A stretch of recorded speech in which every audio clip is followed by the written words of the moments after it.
Dans cette capsule, on va vous parler de l'efficacité d'avoir un écran en L. Écran L qui sert évidemment à lancer, à se protéger, mais rendre aussi vos exercices au bâton beaucoup plus efficaces, beaucoup plus réels. Ce qui est bien important ici pour le lanceur ou l'instructeur qui va agir comme lanceur, c'est d'être vraiment derrière l'écran. Dans tout son élan, dans toute cette mécanique, il reste constamment, toujours en fait, derrière l'écran. Seulement le bras qui apparaît dans cette ouverture ici. Et une fois que le lancer est effectué, évidemment, on vient se protéger. Donc, on ne devrait pas voir des instructeurs tenter d'attraper la balle dans ce cas-ci. Alors, on reste derrière, on peut se reculer et avoir une belle efficacité dans notre lancer. Voici un exemple.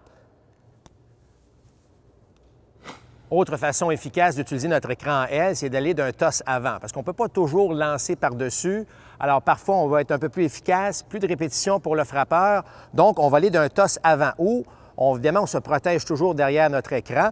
Mais là, on y va un peu par en dessous. Enfin, on va par en dessous pour, encore une fois, un peu plus de précision sur le frappeur. Ce qui est bien important, par contre, c'est qu'il ne faut pas, lorsqu'on lance la balle par en dessous, d'avoir un arc ici. Il faut vraiment avoir un peu de vélocité pour que le frappeur puisse aussi avoir belle efficacité dans ses élans et dans son exercice. Toujours rester donc derrière, c'est seulement le bras qui s'en va sur le côté et une fois terminé, on vient se protéger à nouveau derrière l'écran.